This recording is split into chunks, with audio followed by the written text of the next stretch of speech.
Terletak di paling ujung Provinsi Bengkulu, memiliki 15 kecamatan dan 192 desa, Kabupaten Kaur masih menyimpan banyak sejarah, budaya, dan asal-usul kejadian masa lampau yang masih belum banyak diketahui oleh masyarakat luas.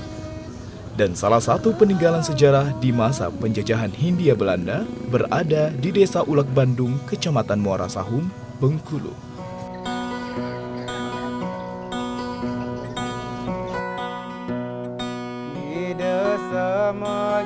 Untuk menuju ke desa paling ujung yang berbatasan langsung dengan Provinsi Sumatera Selatan, Desa Ulak Bandung, Kecamatan Muara Sahum ini adalah salah satu penghasil kopi dan lada penyumbang terbesar di Kabupaten Kaur.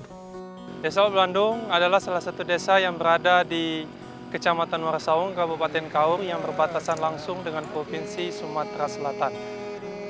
Desa Ulak Bandung merupakan desa yang terletak di dataran tinggi yang dikelilingi oleh sungai-sungai yang sangat besar dan mempunyai tanah yang cukup subur, dan juga penduduk di sini mempunyai penghasilan yang mayoritas penghasil kopi, sawit, dan juga lada.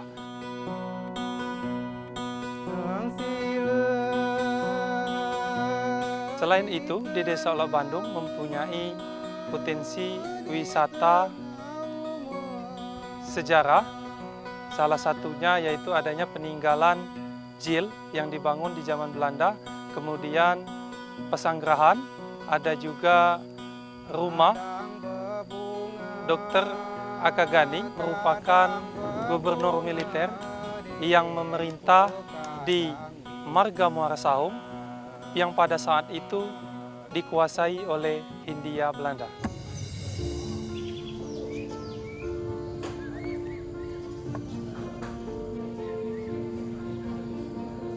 Dan salah satu peninggalan yang masih berdiri kokoh hingga saat ini adalah Jil, yakni rumah tahanan bagi masyarakat Muara Sahum yang menentang pemerintahan Belanda pada saat itu. Jil ini bahasa daerah ataupun kalau bahasa Indonesianya Jil ini penjara. Jadi difungsikan penjara ini oleh pemerintah Hindia Belanda untuk menjarakan masyarakat yang berada di seputaran Ulak Bandung yang dirasa memberikan perlawanan terhadap pemerintahan Hindia Belanda. Kemudian Jil ini setelah Hindia Belanda sudah pergi di Desa Ulak Bandung ini masih terus difungsikan untuk memenjarakan masyarakat ataupun warga yang dirasa menentang ataupun tidak sependapat dengan adanya pemerintahan yang sudah merdeka pada 1945. Jil dulu saat kinala ini cat hitam tu lah. Bukan peninggal Belanda ya. Mana dia menang nakal itu, di masuk ke situ ada pengurusnya. Oh, kami sini apa yang malam-malam itu dihukum masuk situ semalam tadi malam. Adapun struktur bangunan dari Jil ini sendiri terdiri yang bawah seperti biasa dibangun dengan semen, material semen dengan batu dan lain-lain. Kemudian yang bangunan luarnya terletak berasal dari kayu-kayuan yang pada saat itu sangat keras sekali kan. Adapun ukuran bangunan Jil itu sendiri berukuran 4x6 untuk bangunan, kemudian untuk lahan berukuran 10x12 meter.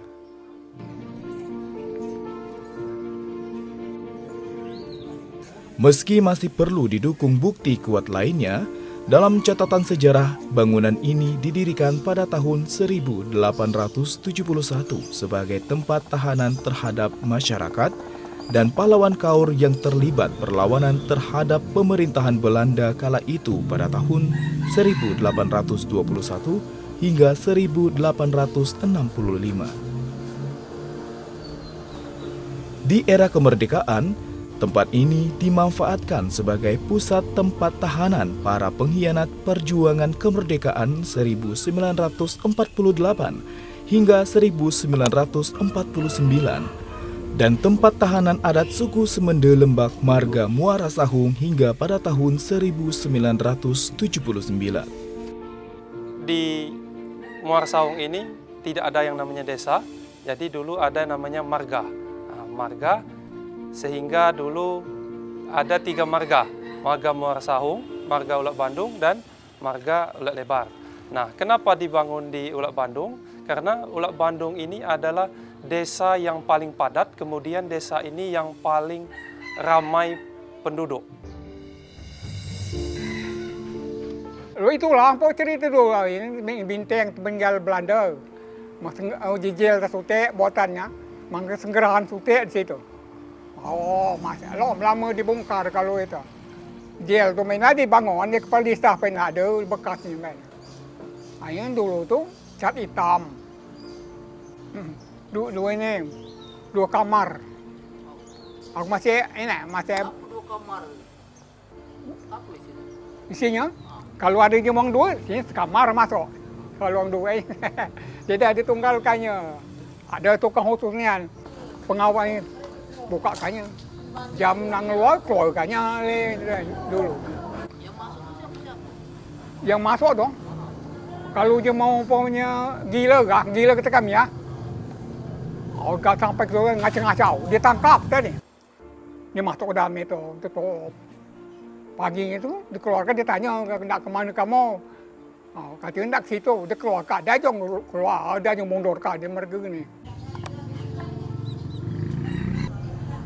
Pada perjalanannya, jil ini sudah dilakukan pemugaran oleh pemerintah desa dan pemerintah Kabupaten Kaur sebanyak 2 kali. Akan tetapi, pemugaran dilakukan tidak merubah bentuk fisik bangunan ini.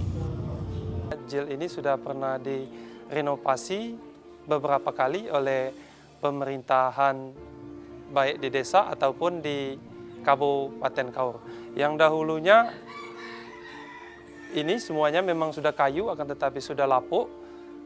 Kemudian sudah diganti, diperbaharui untuk mempertahankan sejarah dari jil itu sendiri. Kemudian terkait bangunan-bangunan yang terdahulu, dulu kita lihat yang di atas juga ada besi, terali. Sekarang sudah diganti dengan kayu biasa.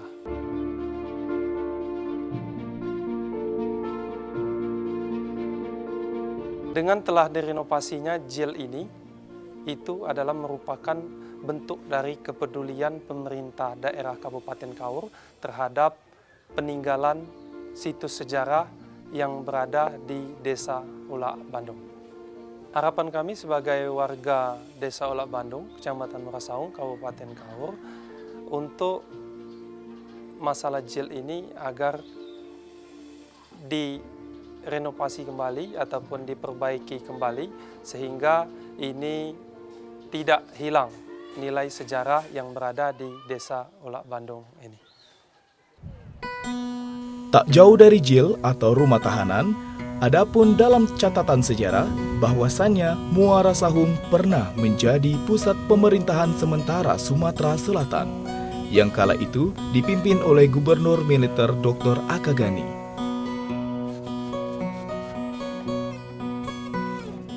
Markas Gerilya Dr. Aka Gani, Desa Ulak Bandung, Kecamatan Muara Sahung, Kabupaten Kaur ini dibangun pada tahun 1948. Secara sederhana, berbentuk rumah yang sekelilingnya dibangun barak prajurit. Hal ini tertuang dalam prasasti yang menjadi bukti peninggalan beliau ketika menjadi gubernur militer.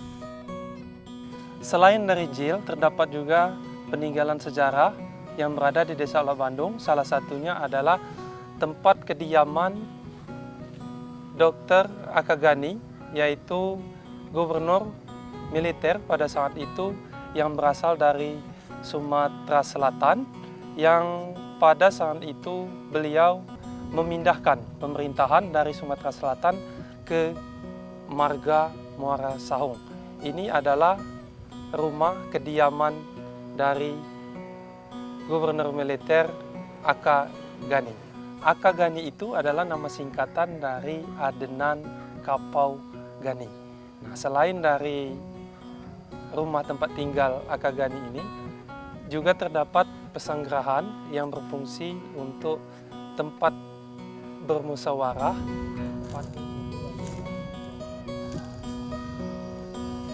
Rumah ini menjadi saksi dikukuhkannya residen Bengkulu yang pertama warga Kaur, yaitu Tuan Rejamat dari Desa Pulau Panggung, Padangguci, Kabupaten Kaur. Tidak banyak mendapat informasi lebih lanjut mengenai bentuk rumah peninggalan ini dari Adenan Kapau Gani atau Dr. Aka Gani ini. Hanya tiang-tiang pondasi yang ditutupi oleh semak belukar. Aka Gani itu datang dari Pelimbang, cerita. Dia bawa mobil, masuk Bukit Barisan, Guntung. Masuk barisannya. Jadi mobil tadi dibuat jalan, masyarakat ini mohon. Jalan tadi ditarik mobil tadi. Sampai sini dari Guntung dan taruhlah ini. Kalau seminggu kata kami bahas sini. 5 hina sampai sini. Badang di Mersaung kan ini tadi. Di Mersaung masih rumahnya tiang semian kan. Radio radio besar tu kami sini pagelan, pai tulang nak dengan radio tu dulu. Mbak ini besar kasih tu. Kita rami terus kami. Rombongannya tu lebih kurang lah 10 orang lah. Jadi petang-petang tu bukanya radio. Rami terus di Mersaung badannya. Lebih kurang Aka Gani itu di sini dulu lebih kalau 3 bulan. Dia balik cerita dia. Wah jalannya nih, dia lagi wah gontok dia masuk jalan Belanda, buatan Belanda nih. Belanda muat jalan. Nah, dia tamat ditarik. Mobil tadi. Masyarakat naik sampai ke perbatasan Hujan Emas dan Mersaung. Digente je hujan emas melajukan ke ini bagian ke Palembang. Dengan adanya situs sejarah berupa jil dan rumah pesanggerahan Dr. Aka Gani ini menjadikan bukti bahwa pada masa pemerintahan Belanda, Desa Ulak Bandung menyimpan jejak sejarah yang perlu dilestarikan dan diceritakan oleh anak cucu mereka, agar tidak larut memudar dimakan zaman.